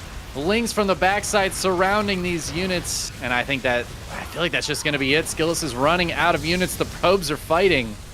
Yeah, the boys are being pulled. They're doing their best here, but they're going to go down. The third base has been broken, and we can pick and choose what we want. So we're going to be focusing on the third base for now. Dark just getting secure damage here, and there's almost nothing left for Trigger. For Skillus, my apologies. We have a couple of Stalkers, a couple of Gateway units. My mind is still on Trigger, Papi. I'm hoping, I want to believe that there's an NA player left in the Americas Weekly. But alas, it looks like we're going to be down to... even less Texans here, as Skillus, famously from Texas, is going to get taken down by Dark. This looks like a 2-0 to me. And there it is. The GG.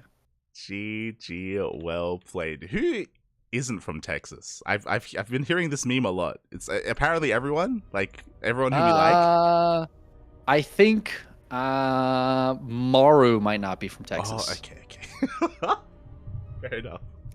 Because Max Pax, he's from Texas, right? Am I crazy? Oh yeah, of course. Okay. Yeah, absolutely. yeah, thought so. And of course, Cyril is. Yeah, from Texas. Yeah, famously, yeah. And then we have Clem. He's from Paris, Texas. Is that a place in Texas? Is there a Paris? There's a real city in Texas called Paris. No shot. Yeah. Oh God. We're not very creative here in the U.S. We just like reuse other names, even like within the U.S. When I lived in Oregon, I would tell people I was from Albany, but there's an Albany, Oregon, and I had to clarify that I'm from Albany, New York, because there's like there's like 20 different Albanys in this country. Yeah. Springfield, if you say you're from Springfield, could be anywhere. Literally like any state. Madison. Means nothing. That means nothing. Oh my God. Okay. So, yeah. So I can say that basically you can just be as vague as possible, and they'll believe you. They're like, no, yeah. I'm from Springfield, and know, even if they're from Springfield, like you can just make something up, and they won't know. They won't know the difference. Yeah, for sure. You'd have to be specific with the state, otherwise nobody will know what you're talking about. Oh my God. All right. Well, yeah. So that means we do have some Americans left in the tournament, is what you're saying. We do. Thankfully. We still have Max Packs in here, but it looks like Beyond just beat Clem, and Beyond's not from Texas. I can confirm Beyond's not from Texas. Okay. I'll refer to you. As the native American, I'll refer to you to know who is and isn't from America. That's right. I am famously Native American. Are you not? I mean, am I wrong there? You from Canada? I don't. It's some. Uh, Yeah, that's it. That's it for uh, sure. okay. Are you Yeah. also from Texas? I am from Texas. That's Okay. right. Okay. I don't know. We're if you're all from joking. Texas. I don't know if you've seen that map of Texas that has like the entire world within it, but it's not that the Earth is flat. It's that the Earth is a very small piece. Yeah. What we know of the Earth is a very small piece that's actually inside Texas. Yeah, we actually never explored outside of Texas. That's right. That's right. We haven't even explored all of Texas. Yeah. There's still more to be Weirdly found. Yeah. Yeah. Shout out to Elon. Like he wants to go to Mars, which also is in Texas. It is. Yeah. A lot of people don't know that. Yeah. But Mars is in Texas. Yeah, you're absolutely right. Crazy. which is really what's even crazier is to think that Maru and Bjorn are not in Texas. Where are they? I don't know. They're not in Texas. We know that. They're not in Texas. No, that's how crazy they are. Imagine the ping they must be playing with. Yeah. If they're not from Texas. With that, Doc is going to be advancing on to the semifinals. One of our first to make it through, and actually, he already has his next opponents here. We're chilling on the. Oh yeah, thank you. I did miss that. We're chilling on the AA server, and he's got another Protoss from Texas. He does. He has. I think the last Texan in here. I don't know if Firefly is in Texas. I'm not sure. He could be Texan. I think that one I'm not 100% sure about. Yeah, I think he's working on his visa. I think he's definitely. Okay. I don't want to out him. I don't know if he's like looking to like, I don't know, get like a green card by getting married or something, but like he's he's definitely working on it. A lot of people have their eyes on Firefly. He's been popping off recently. He has been. I mean, this bracket already, he's been looking very good. He 2-0'd Gumiho. He 2-1 Creator, and this might be the most impressive one, actually. He 2-0'd Up a Tree. Oh my God. Yeah. That's crazy. Yeah. It was crazy. And I'll tell you, there wasn't even like a big throw in there from Sal. He just beat him straight up.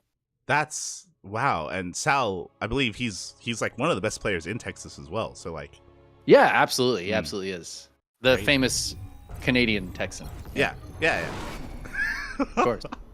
I'm sure there's a Canada in Texas. Yeah, 100%. Honestly, there probably is. Okay. Take it away, man. Take it away. All right. Well, we have in the upper left-hand corner of Site Delta, none other than the foreigner, the non-Texan of this bracket. It is Dragon Kites's Dark. And spawning in the bottom right-hand corner, we have as opponent, we have the red Protoss player from the land of Texas, representing Psystorm Gaming, the Prince of Texas, I believe. It is MaxPax. He is part of the royal family of Texas, which is why he's unable to go to any of the live events. And it's part of being the royal family of Texas. Yeah, I've been hearing, as we're going for a proxy hatch, by the way. So I really want to say, I have been hearing that some people actually, they misinterpret where MaxPax is from, and they've been saying that like they've been looking for him. Actually, they've been trying to find out what he looks like. And I think they've been like looking in a place called like Denmark, and that's why they can't find him. They're looking in the wrong place. Oh yeah. No, they gotta check the real place, which is of course Texas. But you are correct, Dark. Gonna go for a cheeky little hatch block here on MaxPax. I love that Dark still does this. I feel like he's one of the few like, high-level players that still does these kinds of moves. 100%. Dark, I mentioned this in the previous series against Skillus in game 1. I was like, I wouldn't be surprised if at some point this series Dark goes for a proxy hatch at some point, and he didn't against Skillus, but he was saving it here for MaxPax instead. And this isn't too committed. This is just designed to, try to disrupt the economy here of MaxPax. He's expanding back at home. This isn't supposed to be an all-in. Yeah, it's just a hatch block. Zergs got tired of us calling the pylon block a hatch block, so they started doing this to make sure we used our terms correctly. But you're right, he's just trying to delay this a little bit, forces the Zealot out. There's a lot of lost mining time with the probes. Is it worth it? maybe, but for Dark, it's worth it because he likes to just disrupt games. That's like Dark's big thing. He wants to make the game weird. Dark handles weird situations so well. But if he can force his opponent into the weird situation too, like he's just going to have an advantage by being good at that. And MaxPax, a lot of the way he plays is like really specific, right? He just gets out the units he needs exactly when he needs it. He doesn't want there's no fat on his build. It is exactly what he needs and nothing more. So if he's forced to get other units out, now he has to try to figure out a way to like make this Zealot work, and his Nexus is a little later. So things are a little off timing. And I feel like for MaxPax, that's a bigger deal than it is for Dark to like, I don't know, have a weird situation because he built that hatch and then canceled it. Yeah, definitely, right? As you're saying, like MaxPax is a very lean player, you know, he's very in shape and very clean. And Dark, he's dirtying him up, you know, he's just dragging him into the mud with him, and Dark, he likes the mud, he likes being dirty. It's beautiful. He's in his element, if you will. As the Adepts are going to be shading into the main base, and yo, we can one-shot workers. A lot of drones are actually going down. Ooh.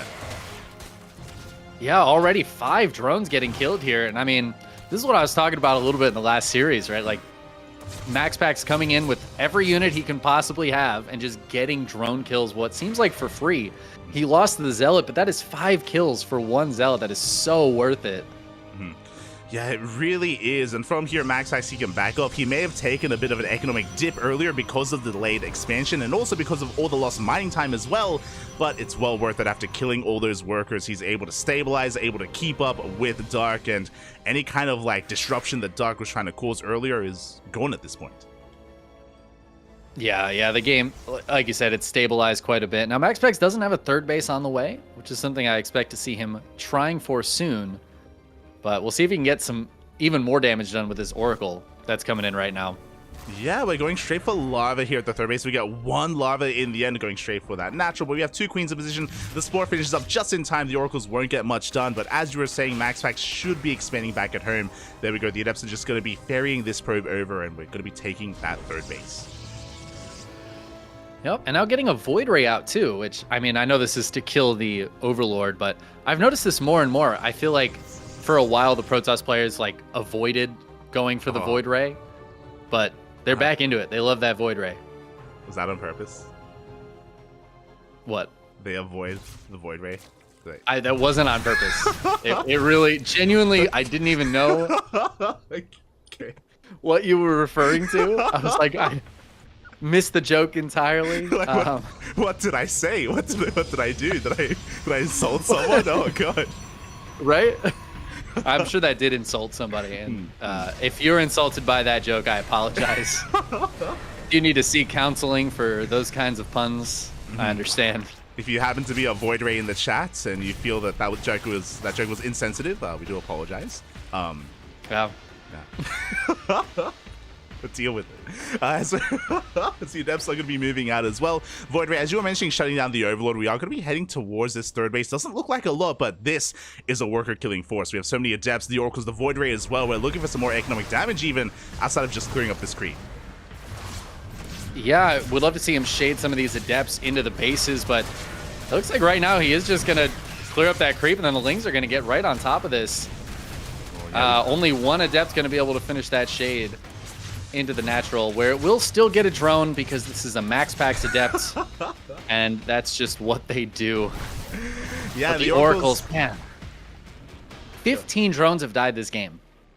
Oh my god. That's big damage. And I mean, Dark's down 10 workers after this. MaxPax's third base is fully up and running. This feels like a tough position for Dark. It really is. Like, he's taken a massive blow to his economy. He's got a lot of recovering to do as well. I'm curious if Dark is going to double down on aggression or try to drone up as well, as at the moment he can't really do either. The Roach Warren is still on the way, plus on melee still on the way as well, and yeah, Dark, he's just stuck at home trying to survive, trying to defend, and having a hard time doing so. And this is really the power of the way MaxPax plays, is that later on in the game, it looks like he has this unstoppable force of Blink Stalkers or whatever it ends up being, in this case Charge Lots, but it's because he sets the groundwork. He does all this damage early on, and the Zerg has such a tough time fighting back. That being said, Dark does have some tools at his disposal if he wants to go for things like Infestors or try to get into a quick Hive or something cheeky like Burrow Roach play. There's a lot of things Dark can do to try to come back, but he needs to get that economy rolling before he can really do too much of it. He really does, and for now it is rolling. He's up to 3-base saturation, he's on 65 workers, and I believe Dark is going to be cutting workers here. He has a 4th, but oh, actually no, he is droning up even further. He's taking additional gases, and we see why. He's going for a Spire, a bit of a Hail Mary play. There's a lot of potential with the Spire, but it takes a while to really get going, and MaxPax, he's already in his face. Yeah, MaxPax's not giving him a moment to breathe. It's a massive warp in, and Dark just needs to build units now. Like you said, he had started droning a little bit more, but Roach speed isn't even done. These Roaches have no upgrades. This is going to be such a difficult fight for them to win against the Charge Lots and the Archons, and MaxPax just needs to take decent trades. They're on the same economy. Yeah, and he is just pushing through this. Yeah, the Roaches are being melted here by the Archons, by the Void Ray as well. The Force Fields are good. The Queens are trapped, and the Zealots are just going ham. They're wreaking havoc here on this Zerg army. Yeah, this looks like it's going to just be too much. The +1 on the Zealots and Archons.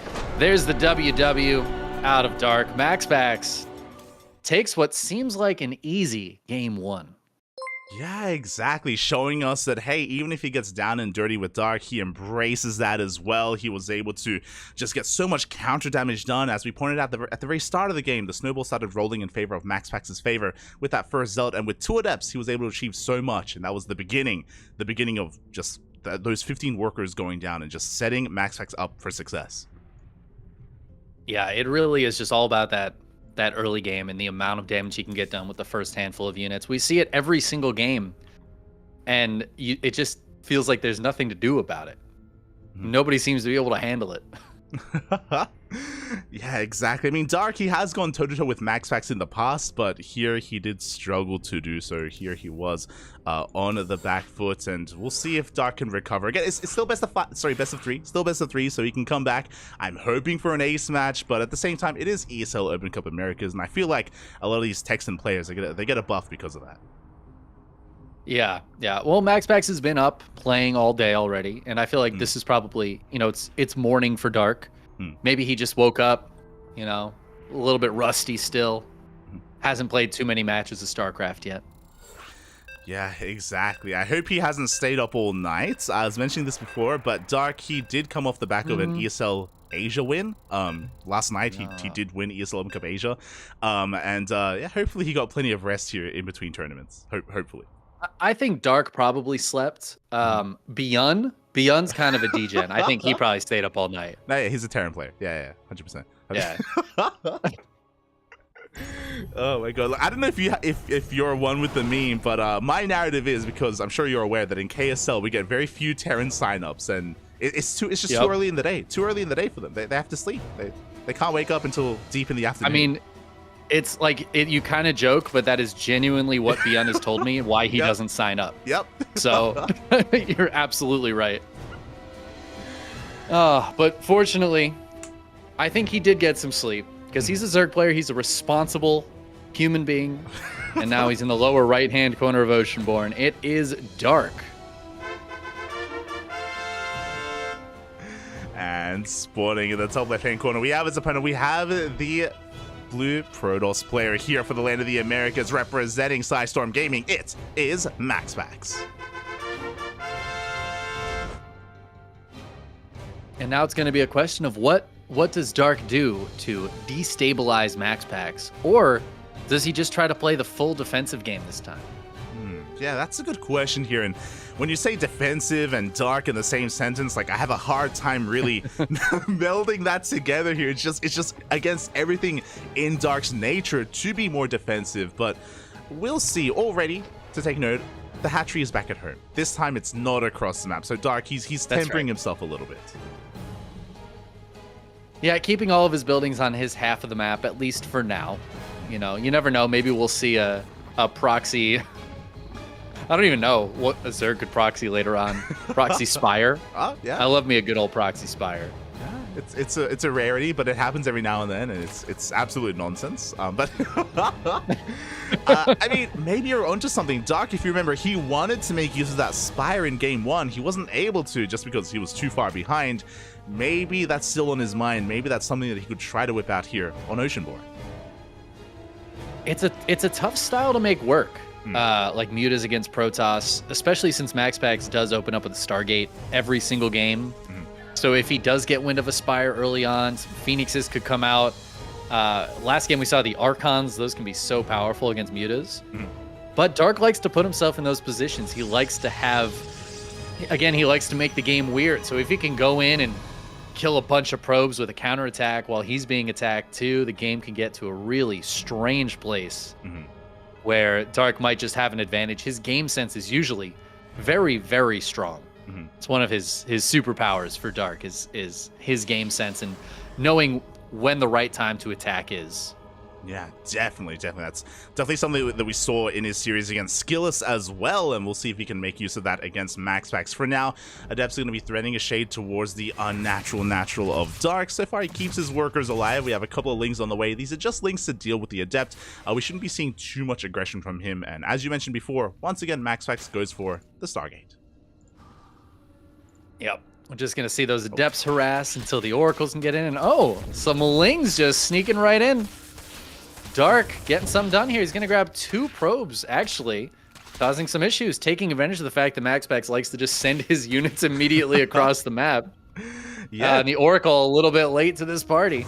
Yeah, the Adepts are trying to get some damage done across the map, but Link Speed kicks in. The Adepts are going to be completely shut down, and this is also a lot of lost mine time for MaxPax, not making use of his natural base whatsoever. The Oracle does come out, does clean this up, but now the turns have tabled, and here in the early game, Dark, he does find himself in a bit of a lead, or in a much better position than previously. That's right, the shoe is on the other foot. And that's going to be important because I think Steadfast has to eat a shoe soon. So the more feet get in that shoe, the better. Oh my! What happened? Why is he eating the shoe? I honestly, I'm not sure, but I saw that he lost a bet, a shoe eating bet. And so I believe now he has committed to eating a shoe. I'm just hoping he doesn't no regret on us and not eat the shoe. I think he's better than that. Yeah, I'd like to think that. I'd like to think that Steadfast. Yeah, he would commit to his promises, and I'm sure he'll eat a shoe for us. If anyone in the chat knows, let us know what happened and what bet it was, and whether maybe he needs to eat more than one shoe. I'm curious. I'm sure it's related to StarCraft. I'm sure it's related to the ESL Masters finals. Maybe ? Yeah. I saw Fear Dragon mention it. So maybe they were casting something together. And you never make a shoe eating bet. Yeah. No matter how sure of a thing you think it is. Exactly. Don't do it. Not worth it. Now he's got to figure out how to make a shoe out of something edible. Maybe he likes it though. Maybe he wanted to eat the shoe. It's true. He wants to prove that it's not that hard. Yeah, Jake. As we're getting into this, and we have our take of choice, it is going to be a Stargate opener into a third base, into a Twilight Council without a Forge, and we can see why. MaxPax going into Glaive Adepts. Yeah, just a good old 4-gate Glaives. The classic, going to try to get some good drone kills here on Dark. Dark does have a Roach Warren and a Lair on the way, so this is pretty standard play out of Dark right now. He's just droning up. He's going to need to recognize this fairly soon, though. He needs to get those roaches out as soon as that Roach Warren pops, because the Adepts are going to be on their way across shortly here.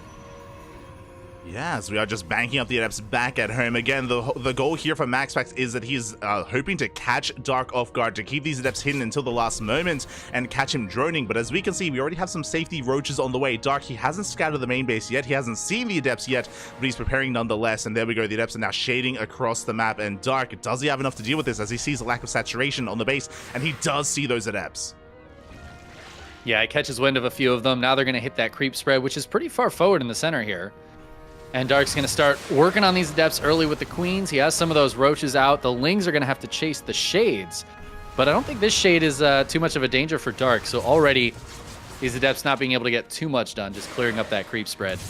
Yeah, exactly. As Adepts are going toe-to-toe with the Queens. One Queen goes down. High energy Queen at that. We're getting damage done. We don't commit to the Shade. We want another Queen, but we do back off. Meanwhile, behind this, we spoke about it. Dark does want to make use of that Spire, does want to get into those mutas as well. He was denied it in game 1. In game 2, he wants it, but he's not there yet. He still has to survive these Adepts. Yeah, I mean, I think he will be able to get there. There's a chance the Adepts are able to get a scout off on that. Oh, they finish this Shade. Not a ton of Lings here, but the Roaches are going to come up and help clean them out. No drones going down yet. It's just these Adepts trading out for units, which is generally very ideal for the Zerg. As I say that, though, now we're up to 5 drones already. Yeah, the workers... Adepts finally getting that damage done. Yeah, 6 workers go down. We even recall some of the Adepts back home as well to defend against the counterattack to protect this third base. But what's important is that the Adepts, they did shade into the main, but they did not see the Spire. This has not been spotted, not been seen. MaxPax, he's building up towards Blink Stalkers as the standard transition, but he hasn't started Phoenix production because he's unaware of the tech. Yeah, and Blink Stalkers, while they can do okay against mutas, they're like kind of not great against them. And if Dark's able to get into these mutas, yeah, he starts up +1. I love this. I think this is a great position for him to commit with the mutas against MaxPax. The glaive opening, and it looks like MaxPax wants to push with his Blink finishing up. So Dark needs to be careful about that, but he's got quite a few Roaches out, and if the Stalker number isn't high enough, the mutas can help in the fight.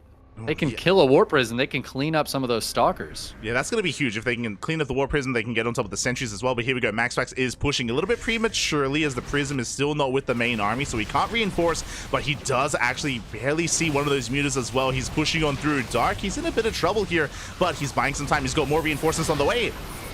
Ooh, those are beautiful force fields, and there's no Ravagers to take them out, so Dark just going to lose some Roaches for free. He's waiting to engage in on this, just buying as much time as possible to get these units out. The mutas are going to hit first. They won't be hit with this Stasis Ward, which does catch a lot of the Lings on the right-hand side.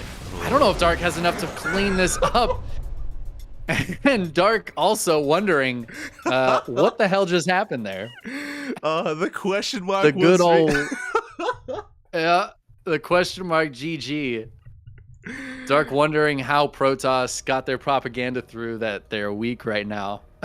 True. GG. Well played. Again, a very crisp timing there from MaxPax. The Glaive Adepts, they may not have seen the tech. They may have only killed 6 workers, but it was the setup here for the eventual push from MaxPax. And if Dark hadn't been working towards that Spire and those mutas, he would have had a much stronger Roachling army, and maybe he would have been able to hold on. The mutas in the end, not ideal defensively. You know, when it comes to the strength of the muta, they do an amazing job shutting down prisms or getting harassing damage done, killing workers. In a head-to-head fight, not ideal.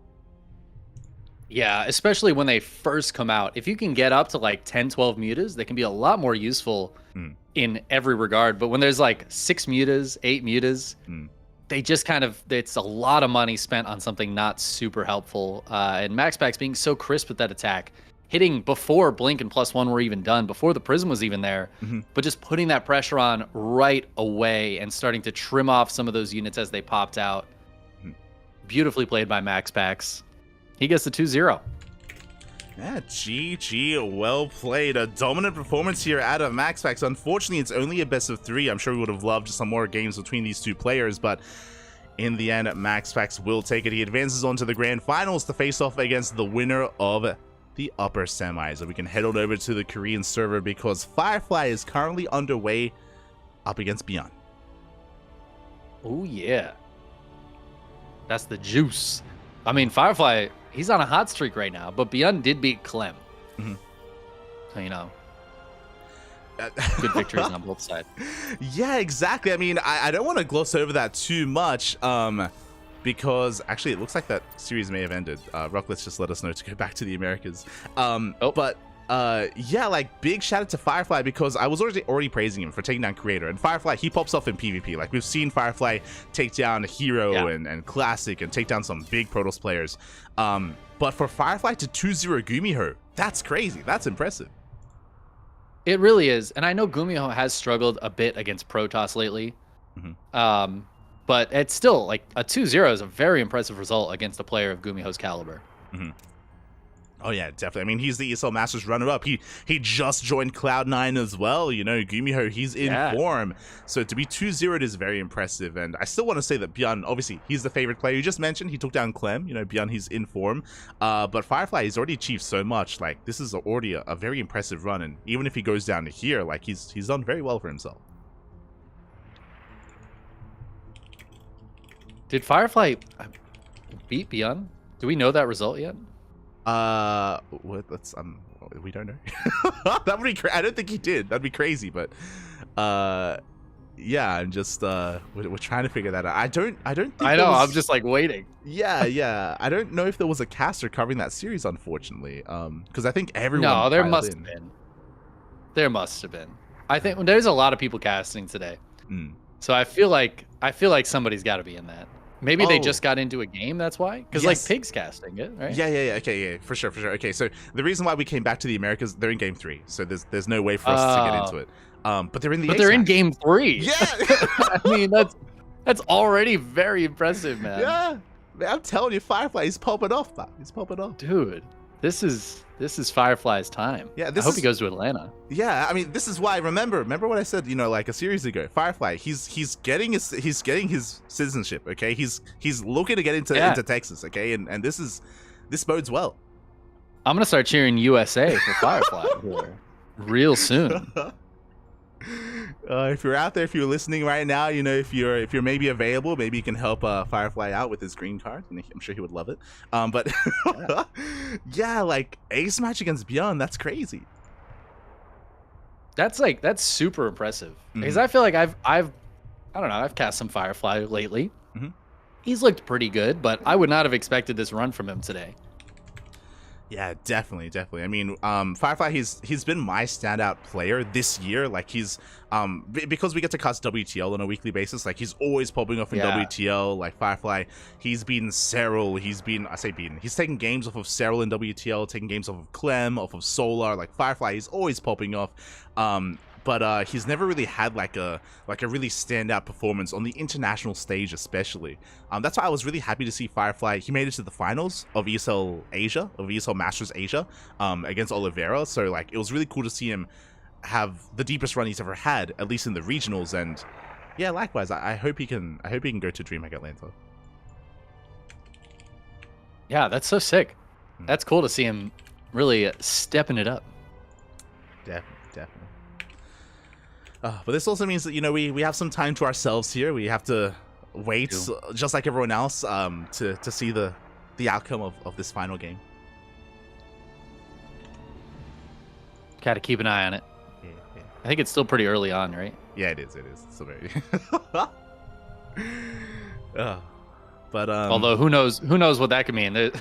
Just watching Pig stream right now, there's like lots of attacking happening from Beyond. Yeah, exactly. Again, definitely check out. I think Pig is covering it. Zombie Grub is covering it. Biomorph as well. So definitely do recommend because Beyond he's going for a 2-base all in. Yeah. But outside of that, I was just gonna say, if we're talking about the game though, it's 4 minutes behind what's actually happening. So you should definitely watch it yourself. True. You probably should. Yeah, not wrong. The delays, layer upon layer of delays, not ideal to listen to us for updates. Now, what would be good if one of these casters didn't get into the game, so they're using somebody else's stream. So then there's an extra 2 minutes, and then we're talking about their stream. That'd really do it. Get up to like 6-minute delays. Yeah, true. We're watching Pig, but Pig, he's actually streaming from Zombie Grub's POV, and Zombie Grub's actually streaming from Biomorph's POV, and oh god.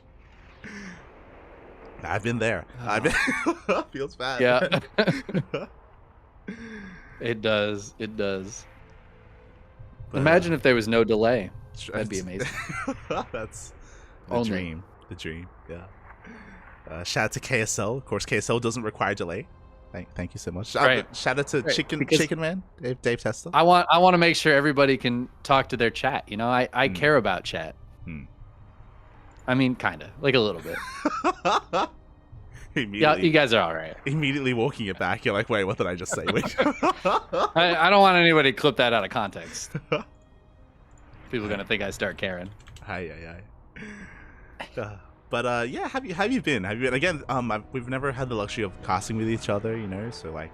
I how this know. whole After journey all this came. time, you'd think it would have happened, but Yeah. Like I remember watching you back in the day. For those who don't know, Chicken Man used to cast OC events. With a Nancy. Of course, I remember like oh years my ago. god. You're the only one who remembers that, actually. Yeah, that was like when I first started casting. Yeah. Very, very far back in the day. I remember. Yeah, I it's was been there. good. You were there. Only the true OGs were there for that. Those were like 3 a.m. casts for me. Gotta love it. The passion. Where Yeah, did it absolutely. go? This guy's gone now. I don't even play this game anymore. No. But yeah, have you been? How's your journey been as well? Yeah, I feel like I could be mistaken. I remember you covering OSC events, and then I think you took a bit of a break for a while before focusing on your own stuff. I could be wrong. It's been a while. It's been here and there. Things have never been consistent for me, I feel like. More lately, I've been trying to at least just do the EPT Cups, at least one EPT Cup every week, and then just KSL. Has gotten me back into it a little bit. I did take a bit of a break when I moved to Seattle. Oh my god, dude, he did it. Shut! What? He did it. He did it. He's mate. Let him in. Let him into Texas, Papi. Let him. Let's go, dude. He's in. I'm USA. Oh my god, mate. He's upset. He went down. It was a relatively one-sided series over the weekend. He went down to Oliveira, and he's upset. He's on a tear. He's mowing through so many Korean Terrans. Oh my god. He's like, I need more EPT points. I got to make sure I have enough EPT points. So he's gonna get them from these weeklies. That's incredible. Oh my god. Does that mean we have a PvP finals? We do. That's fantastic. Let's go. Firefly, a rising star here in the StarCraft scene again. This year has been Firefly's year. He's been doing so well. It was a little bit bittersweet. A couple of months ago when Firefly left his team, he was on the Starving Camels on SSLT. But he got picked up by the Platinum Heroes, and he's been getting some more opportunities, better salary, better support, and I know that there's no ill will. There was an interview on TL with Toonming and Silky and the other Starving Camel boys, and they were all happy for Firefly because they're like, we want to support him. He's our friend. Like, we want him to get better opportunities. We're always cheering for him, and yeah, he's doing so damn well. I love that. And yeah, they picked up by the Platinum Heroes. That's a great team. And now we have a PvP finals. I mean, this is just gets better and better. Yeah, on the Americas region. Like, obviously, it's Texas versus Texas. Of course. Both players going to have 0 ping because, of course, they're both from Texas. Oh, it's perfect. It's everything we wanted in ESL Open Cup Americas. That's right. Oh my god. So yeah, we are just going to be setting things up for that again. Of course, it's going to be a best of 5 PvP, and the upsets may not have ended because Firefly, we mentioned before, he typically pops off in this matchup. PvP is his bread and butter. He took down Creator to make it this far. He's taken down Hero in the past as well. But at the same time, I'm sure you're aware of this, MaxPax is a very unique style of PvP. Yeah. I think MaxPax, like, there's certainly vulnerabilities to his play, but if you don't know how he plays and you just try to play like a standard PvP, I feel like he's so good at first of all defending anything you throw at his low ground wall. And I'm worried Firefly's going to fall into that trap of like, oh, you're taking a low ground gate nexus, I'll just kill you. But you actually cannot do that to MaxPax. So you have to like know that and kind of play into his game a little bit. And then you end up in a more even footing. I feel like that's why we see players like Christian are able to take him down. He knows exactly how MaxPax plays. Been playing against each other for years. So if I don't know, I feel like if we see like a 3-gate robo or something from Firefly, it's gonna be a little tougher for him.